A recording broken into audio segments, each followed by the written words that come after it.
वाले खुद के रखवाले, जीवन है फुटबॉल, तितलियां तितलियां हम इठलाती बल खाती तितलियां, सड़क है हमारा बाल, तितलियां तितलियां। नमस्कार दोस्तों, हमारे कार्यक्रम बच्चों की नजर से में आपका स्वागत है, जो आपके लिए बटरफ्लाईज चिल्ड्रन मीडिया द्वारा लाया गया है। आज हम भारत के विभिन्न त्योहारों के बारे में बात करेंगे। हमारा देश धर्मनिरपेक्ष है, इसलिए हम सभी त्योहार मनाते हैं। हमारे देश के महत्वपूर्ण त्योहार हैं दिवाली, होली, दुर्गा पूजा, ईद, गुरु पर्व और क्रिसमस। त्योहारों के बारे में भारत के विभिन्न राज्यों के हमारे दोस्तों से बात करते हैं। आपका स्वागत है दोस्तों।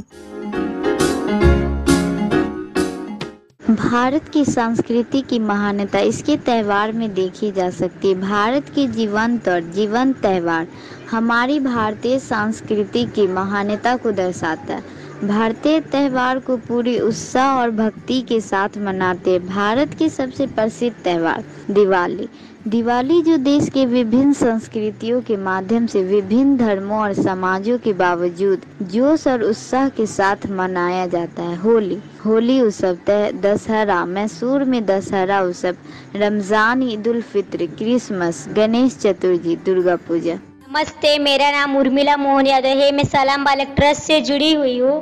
त्योहार तनाव से राहत देने वाले की तरह काम करते हैं और हमारी भावनाओं को संतुलित करने में हमारी मदद करते हैं। अधिक सकारात्मकता स्वाभाविक रूप से नकारात्मकता को कम करती है। ग्रह भर में कई त्योहार फसल के समय से जुड़े होते हैं।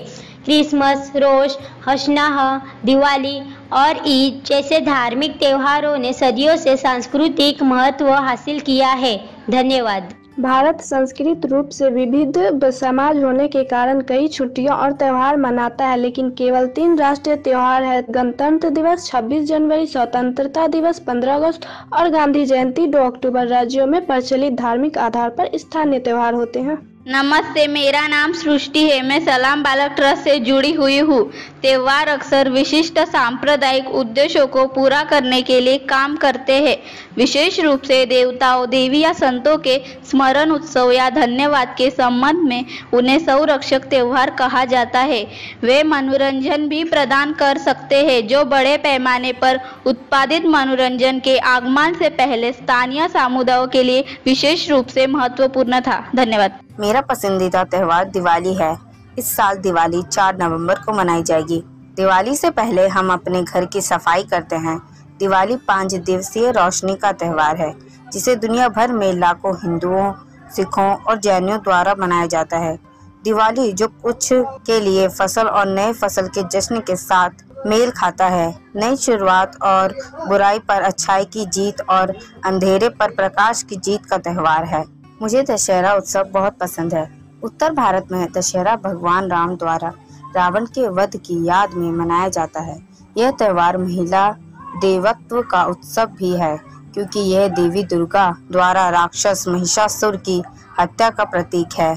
यह त्योहार नवरात्रि के 9 दिनों तक चलने वाले त्योहार के बाद मनाया जाता है और इसे विजयादशमी के नाम से भी जाना जाता है।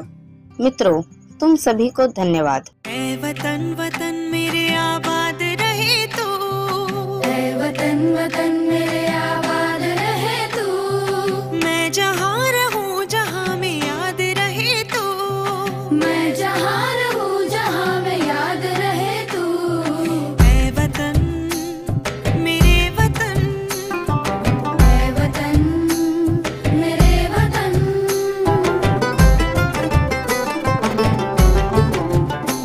तू ही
हमारे कार्यक्रम बच्चों की नजर से में आप सभी का स्वागत है, जो आपके लिए FM रेनबो 102.6 पर बटरफ्लाई चिल्ड्रन मीडिया द्वारा लाया गया है।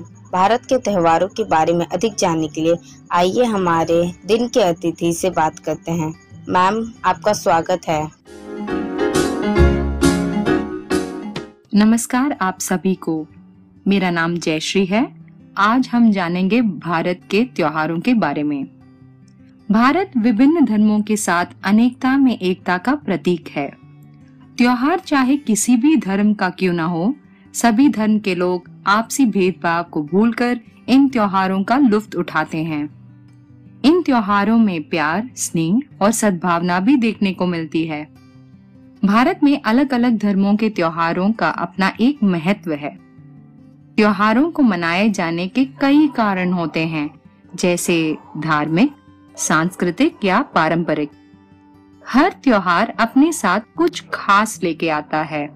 जैसे कुछ त्योहार में नए कपड़े लेते हैं, कुछ में तोहफे बांटते हैं, कुछ में पकवान बनाते हैं और कुछ में हम अपने देश के वीरों को याद करते हैं।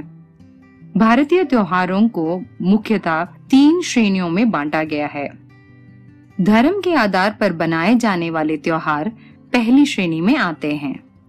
इन त्योहारों में धर्म के अलग अलग कहानियां और परंपराओं का वर्णन है। हिंदू होली, मकर संक्रांति, रक्षाबंधन, जन्माष्टमी, दुर्गा पूजा, दशहरा, दिवाली इत्यादि त्योहार मनाते हैं। मुस्लिम ईद उल फित्र, मिलाद उन नबी, मुहर्रम इत्यादि त्योहार मनाते हैं।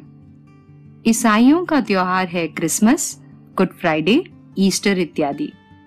बुद्धिज्म में बुद्ध पूर्णिमा, हेमिस, लोसार, लुम्बिनी इत्यादि त्योहार मनाए जाते हैं। जैन के पर्व है महावीर जयंती, जन्म कल्याणक, पर्युषणा, नंदीश्वर अष्टानिका इत्यादि। सिख धर्म के कुछ पर्व है गुरु नानक जयंती, बैसाखी, गुरु अर्जन इत्यादि। पारसी धर्म जमशेद ए नवरोज, कोरताद, साल, कहबरस इत्यादि त्योहार मनाते हैं। हमारे देश ने कई क्रांतिकारियों की कुर्बानियां देने के बाद आजादी पाई है। इनकी वीरता और शौर्य की गाथा हम कई सारे त्योहार के तरह मनाते हैं। ऐसे त्योहार उनके कार्य और बलिदान की कृतज्ञता और उन्हें सम्मान देने के लिए मनाते हैं। ये सारे पर्व सभी धर्मों के लोग मिलकर मनाते हैं, जैसे गांधी जयंती, स्वतंत्रता दिवस, गणतंत्र दिवस। भारत में कई त्योहार मौसमों के आधार पे मनाए जाते हैं। कभी फसल काटने के लिए तो कभी मौसम में परिवर्तन के लिए। कुछ पारंपरिक और कुछ सांस्कृतिक त्योहारों को दर्शाते हैं, जैसे बसंत पंचमी, पोंगल, मकर संक्रांति, बिहू। भारत विश्व भर में सबसे ज्यादा त्योहार मनाए जाने वाले देश है। ये पर्व देश के सांस्कृतिक और समृद्धि का भी प्रतीक है। ये सारे पर्व हमारे देश की अनेकता में एकता का संदेश सारे विश्व में देते हैं। खासतौर पर बच्चे त्योहारों का ज्यादा आनंद लेते हैं। उनके लिए त्योहारों का मतलब सजावट, मिठाई, उपहार, खेल और कई अन्य उत्सव हैं। हालांकि कई चीजें हैं जो बच्चे त्योहारों को मनाने से सीखते हैं। त्योहार लोगों के साथ मनाए जाते हैं। दिवाली हो, होली हो, क्रिसमस हो, ईद हो या पूजा, त्योहार हमेशा लोगों को एक दूसरे के साथ क्वालिटी टाइम बिताने के लिए साथ लाते हैं। यह बच्चों को समुदाय के महत्व और एक साथ काम करने की खुशी सिखाता है। जब बच्चे किसी त्योहार की तैयारी में भाग लेते हैं तो वे लोगों के इस समुदाय में अपने लिए एक जगह बना लेते हैं। वे सभी के साथ काम साझा करना सीखते हैं और साथ में वे एक उत्सव को सफल बनाते हैं। घर पर सभी परिवार के सदस्यों द्वारा एक साथ तैयारी की जाती है, जो उन्हें एक दूसरे के साथ बंधन में मदद करती है। बच्चों और माता पिता को अपने घर को सजाने, व्यंजन तैयार करने, उपहार बनाने आदि में एक दूसरे की मदद करने का समय मिलता है। इससे बच्चों को अपने परिवार के साथ एक मजबूत बंधन बनाने की अनुमति मिलती है। बच्चे अपने दादा दादी, चचेरे भाई और अन्य रिश्तेदारों के साथ समय और बंधन मजबूत बनाने में सक्षम होते हैं। त्योहारों का अर्थ उपहार देना और बांटना भी है। उपहारों का आदान प्रदान बच्चों को त्योहारों के दौरान खुशियां बांटना सिखाता है। उत्सव की खुशी फैलाने के लिए बच्चे रिश्तेदारों और दोस्तों के साथ मिठाई और उपहार साझा करते हैं। जब बच्चे चैरिटी इवेंट्स में दान और उपहार देने में भाग लेते हैं तो वे दूसरों की मदद करना और उनकी देखभाल करना सीखते हैं, जो उनकी मदद के बिना त्योहारों को मनाने में सक्षम नहीं हो सकते हैं। यह उन्हें उदारता और विनम्रता का महत्व सिखाता है। वे जो कुछ भी प्राप्त करते हैं उसके लिए आभारी होना सीखते हैं। त्योहारों और समारोहों के दौरान एक बच्चे को उनकी संस्कृति और उनके देश के बारे में अधिक सिखाया जा सकता है। यह उन्हें दुनिया में अपने जड़ों के बारे में सिखाता है और उन्हें अपने देश और संस्कृति पर गर्व कराता है। यह त्योहारों के दौरान होता है जब अतीत की कहानियां बच्चों को अतीत के बारे में सिखाने के लिए सामने आते हैं और उन्हें पीढ़ियों के माध्यम से उत्सव के महत्व को समझाने में मदद करती हैं। मैं आशा करती हूँ कि आप सभी के प्रति प्रेम, भाईचारा और ढेर सारी खुशियों के साथ आने वाले सभी त्योहारों को मनाएंगे। Thank you.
तो दोस्तों अब अलविदा कहने का समय आ गया है। अगले हफ्ते फिर मिलेंगे इसी दिन इसी समय रेनबो 102.6 FM पर। तब तक सभी दोस्तों को अलविदा।